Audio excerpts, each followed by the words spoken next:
Vamos aguardar todo mundo entrar que a gente continua a nossa aula, tá? Tá bom.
Bem, pessoal, então vamos continuar, né? O pessoal vai entrando aos poucos, a gente vai continuando. Então, como eu estava explicando para vocês, o paciente com hipoglicemia, ele é um paciente mais perigoso do que o paciente com hiperglicemia. Por quê? Porque a hipoglicemia, ela pode causar, né, o estado de coma no paciente. A hiperglicemia, ela vai atacar, né, os seus órgãos, né, o sistema renal, o sistema neurológico, a longo prazo, né? E a hipo vai ser ele naquele momento. O paciente ele vai desmaiar, ele vai entrar no estado de coma, se não tiver ninguém ali para poder socorrer, ele pode sim ir a óbito, tá? Então, por isso que é muito importante o técnico de enfermagem saber de todos os sinais e sintomas para poder reconhecer quando o paciente está nesse estado, né? Essa técnica que eu falei para vocês, ela foi muito sabida, né? Ela sabia dos sinais e sintomas e ela reconheceu. Infelizmente, não foi a tempo, né? Mas se tivesse demorado mais ainda, as consequências seriam maiores, né? Então, é muito importante. Outro cuidado de enfermagem, coletar sangue, né, para fazer a glicemia todos os dias. O paciente que esteja ali sob seus cuidados, você, além de verificar a pressão arterial, a temperatura do paciente, você vai verificar também a glicemia, né, com teste rápido. Administrar insulina, conforme a prescrição médica. Os pacientes que tiverem sob seus cuidados e fizerem uso de insulina, é você que vai administrar essa medicação. Então, lembrando sempre de fazer aquele rodízio, né, nos locais corretos aí, para poder não causar dores e hematomas no paciente, tá? Monitorar e avaliar o nível de consciência, né? Por quê? Para o risco do paciente ter hipoglicemia, né? Você vai ver se aquele paciente está consciente. Controlar a diurese. Por que controlar a diurese? Lembra que a gente falou que um sintoma era o aumento aí da urina, né? Então, é muito importante fazer esse controle aí da diurese. E observar esses sinais de hipoglicemia, né? Durante o período que esse paciente ele tiver sob a responsabilidade. Porque é muito importante, tá, pessoal? Sobre o diabetes mellitus, diagnóstico, tratamento, alguém tem alguma dúvida? Não. Ótimo. Se tiver, depois a gente pode falar em outra hora que a gente conversa. Temos aí a diabetes mellitus, foi a doença aí do pâncreas, né?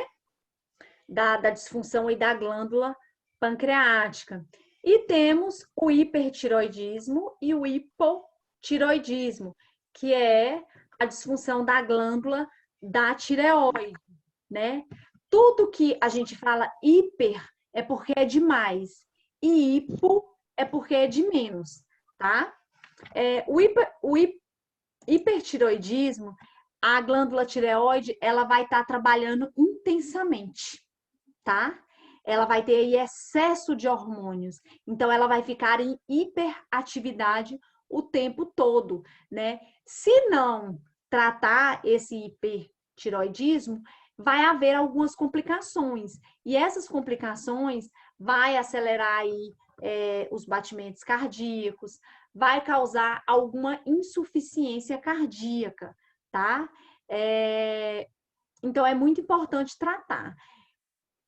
Uma característica bem marcante da pessoa que tem hipertiroidismo, ela emagrece, né? Ela pode comer e ela emagrece, né? Por quê? Porque a glândula, o sistema, o organismo dela está trabalhando de forma hiperativa. Então, o metabolismo dela está muito acelerado. Então, é muito importante tratar, porque vai causar problemas futuros aí no sistema cardíaco da pessoa. No caso das doenças da tireoide, elas é mais comum em mulheres entre 20 e 40 anos. Eu não conheço nenhum homem, nunca assim, de conhecer, eu não conheço nenhum homem que já teve doença da tireoide, mas existem, tá? Porque é mais comum em mulheres, então a gente vê falar mais que as mulheres teve doenças aí da tireoide. Existem alguns casos que tem que retirar a glândula tireoide, tá?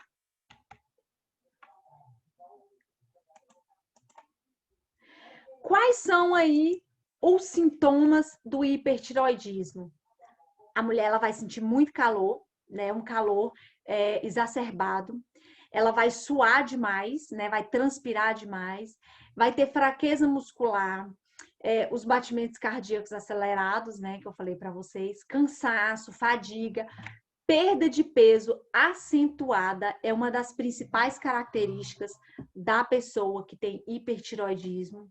Diarreia frequente, ela vai ficar sempre irritada, ansiosa, vai ter problema também nos olhos e vai ter uma irregularidade menstrual, podendo afetar aí a fertilidade da mulher. Então, para vocês verem como é importante o tratamento. O tratamento precoce, ele livra a mulher de não ter que retirar aquela glândula tireoide, tá? Então, é muito importante esse tratamento. Nos primeiros sinais e sintomas, já procurar aí um médico endocrinologista, né? Ele vai passar uma série de exames e vai passar aí os hormônios necessários para poder regular. Por quê? Eu falei no início da aula, se qualquer glândula do corpo ela tiver trabalhando de mais ou de menos, ela vai afetar todo o organismo da pessoa, todos os outros sintomas, todos os outros sistemas, perdão, falei errado. Então é muito importante tratar no tempo correto, tá? Quais são as causas do hipertiroidismo? Pessoal, a principal causa do hipertiroidismo é uma doença que chama doença de Graves. Essa doença... Professora, eu tenho hipotiroidismo. Eu tomo remédio para esse hormônio. É? Sério, é por conta desde a gestação eu fiquei com esse problema. E você toma os hormônios e agora tá tudo certo, seus níveis hormonais? Eu tomo por ano. Eu tomo 100 microgramas, é muito, porque é muito alterado meu hormônio. E eu tomando esse remédio fica tudo bem, mas se eu parar de tomar, muda muita coisa, viu? Muita, humor, em questão de estresse, tudo isso Ansiedade, altera. estresse, né? Exatamente. Aí eu tomo todo dia de manhã em jejum. Entendi. Olha só, uma dos principais problemas aí uma das principais causas, na verdade, como eu estava falando, é a doença de Graves. Pessoal, essa doença de Graves é uma doença autoimune que ataca aí as glândulas tireoide, tá? Ela é própria, as células dela ataca justamente a tireoide. Então, ela é uma doença autoimune. Por ser uma doença autoimune, vocês sabem que não tem cura, né? É uma doença crônica. Então, tem que já fazer o tratamento e tentar controlar, tá? Então, a principal causa aí do hipertiroidismo. Professora, eu tenho uma dúvida. Essa doença aí do hipotiroidismo, ela entra no quadro de risco na questão do Covid? Não, até onde eu sei, não. Não. Ah, entendi. Mas é uma boa pergunta, você sabe por quê? Porque tem algumas outras doenças autoimunes que elas entram, mas essa não. Não, não, nunca vi falar, não. E eu já li bastante sobre todos esses decretos que abrangem a doença do Covid aí, e nunca vi hipertiroidismo, não. Tá? Acho que não. Então, é aí a doença, tá? Quais são as causas, as principais causas, quer dizer, as menos comuns. A mais comum é a doença de Graves, não é? É essa que eu falei para vocês, que é uma doença autoimune, ela é própria da tireoide, é uma doença exatamente da tireoide. E as menos comuns, tem os nódulos tireoidianos, né, que pode ser aí algum tumor, né, na glândula da tireoide. Também ela pode, esses nódulos, esses tumores, elas podem causar aí o hipertiroidismo. Tem a tiroidite aguda também, que é uma inflamação aí na tireoide, que quando ocorre essa inflamação causada aí por algum tipo de vírus, ela vai causar também o hipertiroidismo. Outra causa menos. Oi? Professora, Oi. tem o hipertiroidismo e tem o Tem. Daqui hipotiroidismo, a é isso? pouquinho a gente vai falar do hipo. Tá certo. Agora a gente está falando do hiper. Já já a gente entra no outro. A outra causa menos comum é a tiroidite linfocítica, que é uma inflamação, mas sem dor, né? Ocorrendo essa inflamação aí também, vai causar o hipertiroidismo. E tem a tiroidite pós-parto. A colega acabou de citar que depois do parto ela ficou com a doença da tireoide, né? Que desenvolve aí logo após o término da gravidez. Então, vamos lá recapitular. A causa mais comum é a doença de Graves e a menos comum são os nódulos tireoidianos, a tiroidite subaguda, tiroidite linfocítica e a tiroidite pós-parto, tá?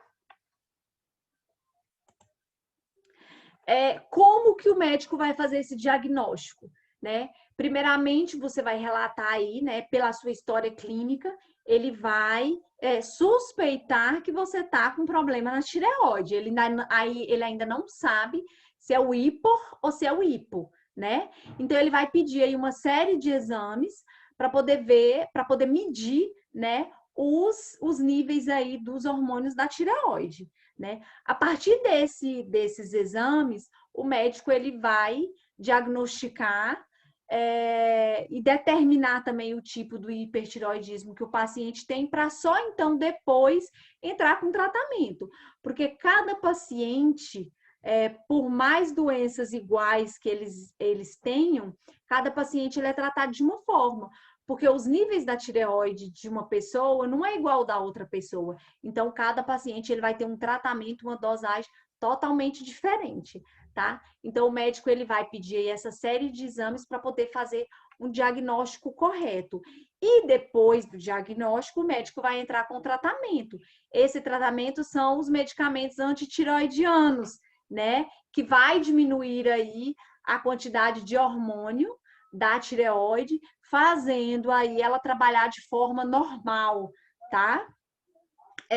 Tem outro tipo de tratamento também, que é o iodo radioativo, tá? Que cura aí, ele vai tratar a tireoide, só que ele não é um tratamento de primeira escolha do médico, porque esse iodo, como ele é radioativo, ele vai destruir a tireoide aí de modo permanente. Então, não é isso que o médico almeja, né? Ele quer tratar, ele não quer destruir. Então, esse iodo, ele vai entrar aí como um tratamento de última escolha, tá? De escolha intermediária, porque a cirurgia é o de última escolha, né? E tem também aqueles pacientes que estão com os níveis tão descompensados que o médico ele recomenda a cirurgia. Eu conheço muitas pessoas que retiraram a tireoide porque trabalhava de forma hiperativa, né? E tem também outro tipo de tratamento, que é os betas bloqueadores, tá? Que esses betas bloqueadores, normalmente, eles são associados com antitireoidiano, porque o medicamento antitireoidiano, que é a primeira escolha, ele vai diminuir a quantidade de hormônio. E o beta-bloqueador, ele não diminui a quantidade de hormônio, mas ele controla os sintomas que o paciente sente, né? Qual foi o principal sintoma que eu falei para vocês? Batimentos cardíacos, né? Tremor, ansiedade, estresse. Então, o beta-bloqueador, ele vai controlar os sintomas. Normalmente, não é regra, tá? Mas normalmente eles são usados associados, os dois juntos, que é o antitireoidiano para baixar o hormônio e o beta-bloqueador para controlar os sintomas, tá bom? Professora, o hipertireoidismo ele pode ser crônico?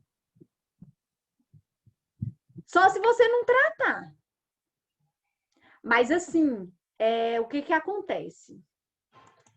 Se você não tratar, ele vai ser crônico e ele vai cada vez afetar mais a sua vida, né? Só que existem, dependendo da história clínica do paciente, ele vai ter que tomar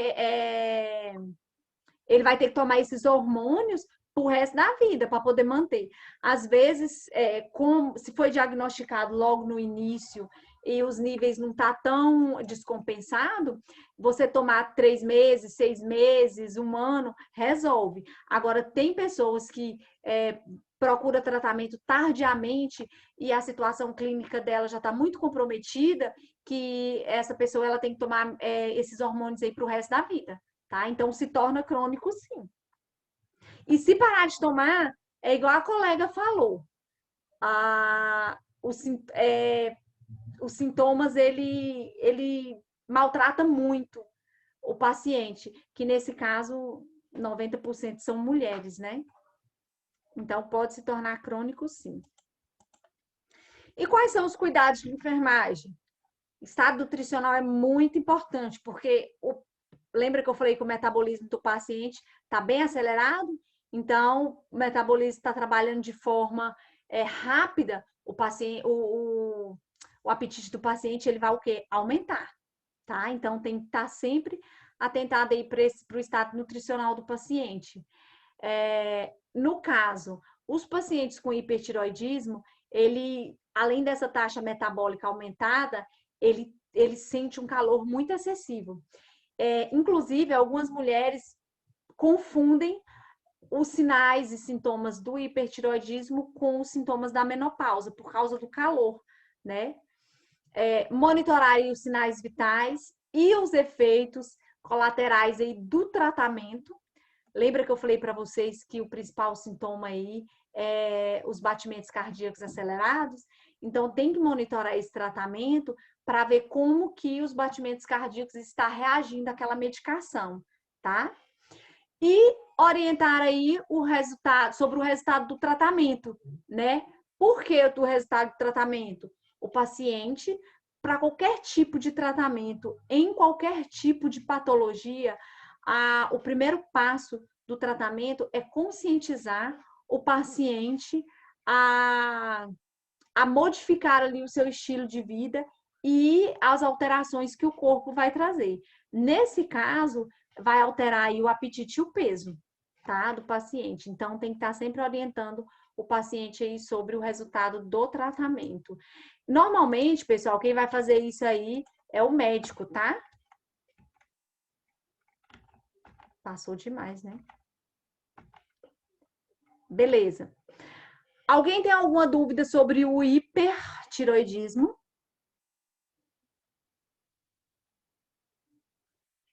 Não. Ótimo. Se vocês tiverem dúvida, falem, tá, pessoal? Porque quando o aluno não fala, ou tá entendendo tudo, ou não tá entendendo nada. Eu acho que a explicação está clara, mas pode ser que não esteja. E aí vocês me ajudem com as perguntas. Não, não, professora, a explicação tá ótima, tá bem detalhada. O problema é que agora a gente entende tudo, aí depois a gente acaba esquecendo, mas vamos rever as aulas, os slides, e é assim mesmo, que a gente não Verdade, pega tudo de uma vez, né? verdade. Por isso que é importante, no outro dia, a gente ler de novo o conteúdo, né, da apostila, é bem importante. É assim que eu faço. Começamos aí, finalizamos o hipertiroidismo, agora a gente vai falar do hipotiroidismo, né? Que é quando a tireoide, ela tá trabalhando lentamente, né?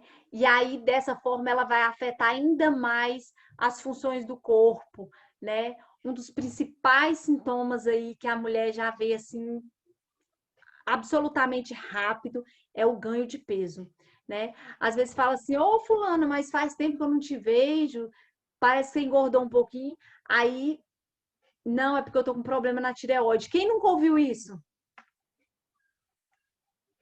Todo mundo aqui já ouviu, né? Olha só, então como a tireoide ela vai estar trabalhando lentamente, então o seu metabolismo também vai trabalhar lentamente. E aí o que vai acontecer? Por mais que você coma pouco, não vai ter a queima calórica. E por isso acontece aí, ocorre aí o ganho de peso, tá? Então, nem sempre é porque a pessoa, ela tá comendo muito. Às vezes ela come muito pouco, mas é porque o metabolismo dela está desacelerado, tá? Os principais sintomas aí, pessoal, intolerância ao frio. Lembra que lá no hipertiroidismo, a mulher ela sente muito calor e aqui ela já vai sentir frio, né? Ela vai sentir sonolência, constipação, né? Que é a dificuldade de evacuar, inchaço, principalmente inchaço aqui, ó, nas pálpebras, tá? E nas extremidades, né? Nos membros inferiores aí, superiores, tá? Diminuição do apetite, embora haja um ganho de peso. Por que que vai haver esse ganho de peso?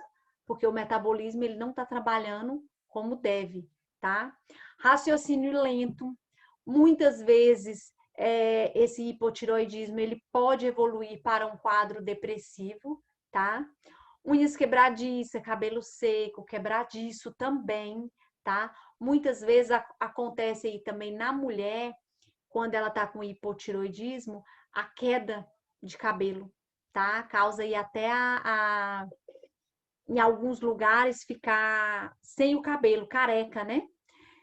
A queda das pálpebras, além de inchaço, elas vão cair. E os distúrbios menstruais, tá? Que vai ser a ausência de menstruação e a perda da libido, né? Aquela mulher, ela não vai ter nenhuma vontade de ter nenhum tipo de relação sexual. Então, o hipertiroidismo, ele é um pouco mais severo nos sintomas, né? Porque além de todos esses sintomas, normalmente ele evolui aí para um quadro depressivo.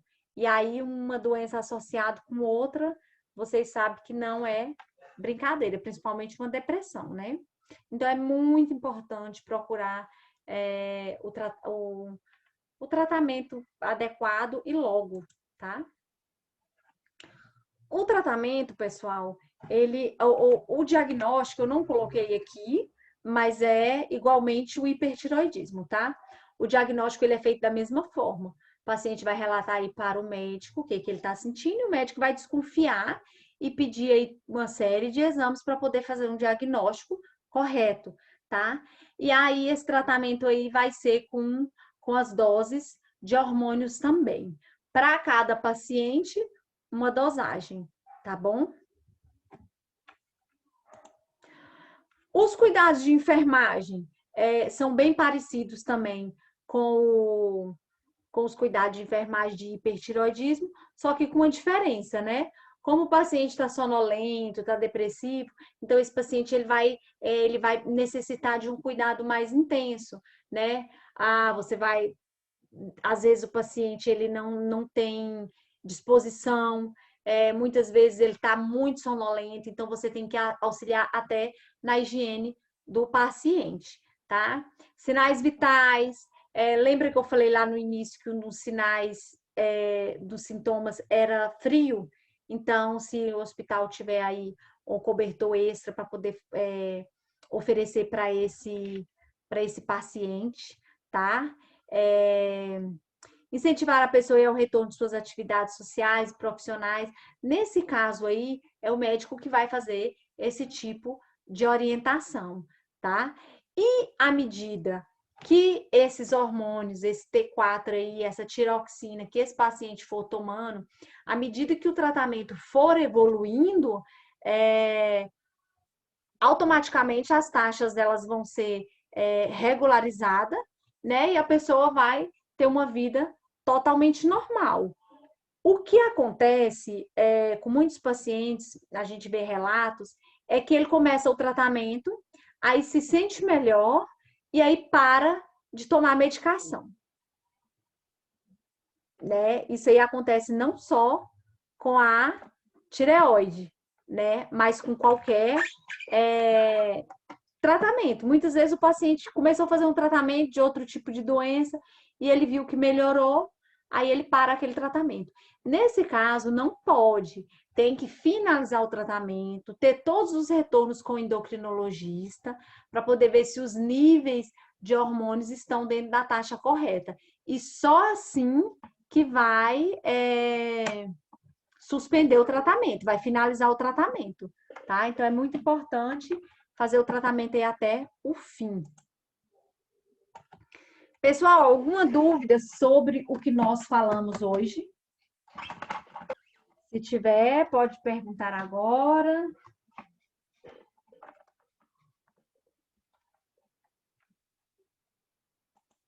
Vocês estão ouvindo? Sim, nenhuma dúvida não. Nenhuma dúvida? Não. Legal. No dia da prova. Legal, mas se no decorrer das nossas aulas vocês quiserem voltar em algum conteúdo, a gente volta sem problema, tá? Amanhã nós não teremos nossa aula porque tem o exame da professora Roberta, não é isso? Sim. Então a gente se vê na segunda-feira. Eu postei já o fórum hoje. E no sábado eu vou postar uma atividade no Live valendo 1 ponto, beleza? Tá. Ok. Professor, eu não sei se a senhora já pode falar, mas já tem a nossa prova, já tem data? Uai, você acredita que eu não lembrei de fazer isso? Mas eu falo para vocês agora. Deixa eu só olhar aqui meu calendário. Vamos dividir aqui a disciplina no meio. E outra coisa, essa matéria ela é grande? Essa matéria, ela vai até o dia 25 de maio. 1, 2, 3, 4, 5, 6, 7, 8, 9, 10, 11, 12, 13, 14, 15, 16, 17, 18, 19, 20, 21, 22, 23, 24. Então, ela tem 24 dias. Dividindo pela metade, vai dar 12 dias. 1, 2, 3, 4, 5, 6, 7, 8, 9, 10, 11, 12. A nossa prova vai ser sexta-feira, dia 14. Dia 14, né? A nossa primeira prova. A nossa segunda prova vai ser dia 25, terça-feira. Tá certo. 14 e 25. Beleza, professora. Depois eu vou colocar lá no grupo também, porque não é todo mundo que está aqui na aula, aí já para todo mundo ficar ciente, tá bom?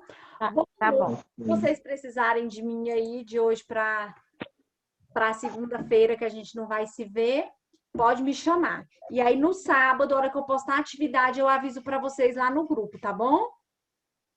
Ok. Boa noite. Boa noite. noite. Bom final de semana. Feriado. Obrigada. Professora. Tchau, Keila. Tchau, amigo.